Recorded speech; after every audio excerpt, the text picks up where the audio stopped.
The voice of اسلام کے معزز خواتین و حضرات، السلام علیکم۔ امید کرتا ہوں کہ آپ خیریت سے ہوں گے۔ آج ہم آپ کی خدمت میں ایک نیا اور سبق آموز قصہ لے کر آئے ہیں۔ یہ قصہ یہ ہے ماں کا اور اس کا اللہ پر بھروسے کا ہے۔ قصہ یہ ہے کہ ایک عورت کے ہاں بچہ پیدا ہوتا ہے۔ جب اولاد کی پیدائش ہوتی ہے تو والدین کی خوشی دیکھنے کے لائق ہوتی ہے، لیکن اس ماں کے چہرے پر خوشی کے بجائے خوف اور پریشانی کے آثار دکھائی دیتے ہیں۔ اس پریشانی کی وجہ یہ تھی کہ ان کے بادشاہ نے ایک خوفناک قانون بنا رکھا تھا۔ قانون یہ تھا کہ جس کسی کے ہاں بیٹی کی ولادت ہوگی اس کے بیٹے کو قتل کر دیا جائے گا، اور جو عورت حاملہ ہوگی اس کا حمل ضائع کر دیا جائے گا۔ اس قدر ظلم کی انتہا کر رکھی تھی کہ اور وہ اسے کوئی روکنے والا نہ تھا۔ اس کام کے لیے بادشاہ نے اپنی سلطنت میں جاسوس چھوڑ رکھے تھے، تو جہاں بھی بیٹے کی ولادت کا پتہ چلتا تو وہ بے دردی سے ماں سے اس بچے کو الگ کرتے اور قتل کر ڈالتے۔ یہ قانون بادشاہ نے اس لیے بنایا تھا کہ اسے ایک عجیب خواب آیا تھا، اور جب اس نے ماہر دیندار اور علم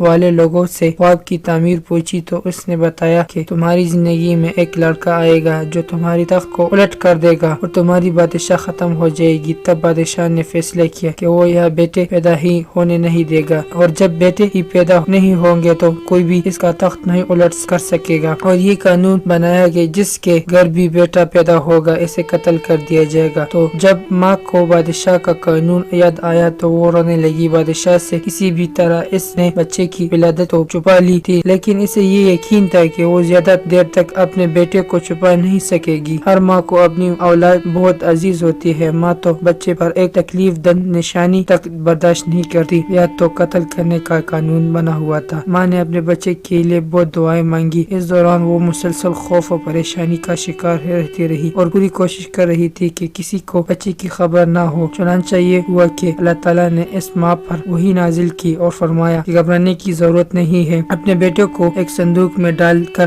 دریا میں بہا دو۔ ماں کو اللہ پر بھروسہ اور کامل یقین تھا، سو اس نے ویسا ہی کیا اور لکڑی کا صندوق بنا لیا۔ اس نے چند چھوٹے چھوٹے سوراخ کیے تاکہ ہوا گزرے اور دریا میں بہا دیا۔ صندوق دریا کی سطح پر بہنا شروع ہو گیا اور ماں اللہ پر بھروسہ کرتی اطمینان سے گھر واپس لوٹ آئی، لیکن بچے کی بہن سے نہ رہا گیا اور وہ دریا کے کنارے چپ چپاتی اس صندوق پر نظر رکھنے لگ گئی۔ جب صندوق تھوڑا سا ڈوبتا تو بہن کا دل بھی ٹوٹ جاتا، اور جب صندوق اوپر آ جاتا تو بہن کے دل کو قرار ہو جاتا۔ چنانچہ صندوق بہتا ہوا بادشاہ کے محل کے قریب جا کر رک گیا۔ اسی دوران بادشاہ اور اس کی بیوی ٹہلنے کے لیے دریا کے قریب آئی ہوئی تھی۔ جب انہوں نے صندوق دیکھا تو بادشاہ کو بہت تجسس اور تعجب ہوا، تو بادشاہ نے اپنے سپاہیوں کو حکم دیا کہ جاؤ وہ صندوق لے کر آؤ۔ صندوق لایا گیا اور کھولا گیا تو حیران رہ گئے۔ اس صندوق میں خوبصورت بچہ مسکرا رہا تھا۔ چونکہ بادشاہ اور اس کی بیوی کی کوئی اولاد نہ تھی تو بادشاہ کی بیوی نے کہا یہ بچہ تو میری آنکھوں کی ٹھنڈک ہے، اور اصرار کیا کہ وہ یہ بچہ رکھنا چاہتی ہے۔ مشکل ہی صحیح لیکن بادشاہ مان گیا، لیکن بچہ کسی کا بھی دودھ پینے سے انکاری تھا۔ تو ملکہ بہت پریشان ہو گئی کہ اگر یہی چلتا رہا تو بچہ صحیح پرورش نہیں کر سکے گا۔ بچے کی بہن نے بادشاہ اور اس کی بیوی کو اپنا بھائی پکڑتے ہوئے دیکھ لیا تھا۔ جب اس کے پاس یہ خبر پہنچی کہ اس کا بھائی کسی کا دودھ نہیں پی رہا تو وہ فوراً ملکہ کے پاس آئی اور کہا کہ میں ایک عورت کو جانتی ہوں، سب بچے اس کا دودھ بہت رغبت سے پیتی ہے۔ ملکہ نے کہا پھر دیر کس بات کی ہے، جلدی سے اس عورت کو بلاؤ۔ بچے کی بہن اپنی ہی ماں کو لے آئی اور سب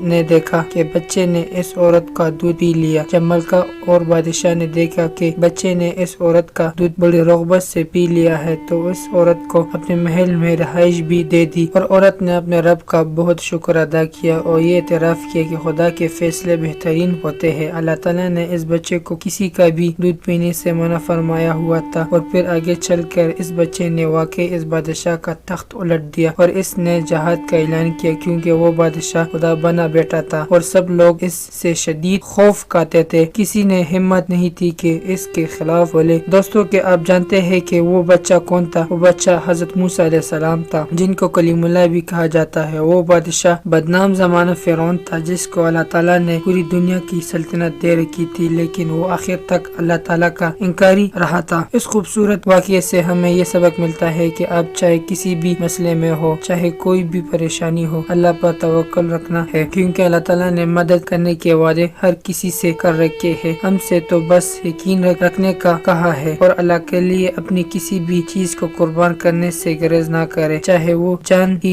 کیوں نہ ہو۔ اللہ تعالیٰ نے ہر ہر آزمائش کا بہترین عذر تیار کر رکھا ہوتا ہے، اور اس بات پر یقین کر لے کہ اللہ تعالیٰ کے فیصلے بہترین فیصلے ہوتے ہیں۔ اور اگر آپ سے کوئی چیز چھین لے تو بجائے مایوس ہونے کے اس کی رضا میں راضی ہو جائے، پھر آپ دیکھیں گے کہ اللہ تعالیٰ آپ کو اس جگہ سے نوازے گا جہاں سے آپ کا گمان بھی نہ ہوگا۔ اپنے لیے ہدایت مانگتے رہا کرے۔ اللہ تعالیٰ خود ہی فرماتا ہے کہ جب کوئی بندہ اللہ تعالیٰ کو پکارتا ہے تو اللہ تعالیٰ اس بندے کو پکار ضرور سنتا ہے۔ دوستو، ویڈیو اچھی لگی ہو تو لائک کرے، شیئر کرے اور اپنے رائے کا اظہار کمنٹ سیکشن میں ضرور دیں۔ آخر میں آپ سے پھر سے درخواست ہے کہ وائس آف اسلام کو سبسکرائب کرے اور ساتھ ہی لگی گھنٹی کو بھی کلک کرے تاکہ ہمارے آنے والے نوٹیفیکیشن بر وقت ملتا رہے۔ تو ملتے ہیں نیکسٹ ویڈیو میں۔ خدا حافظ۔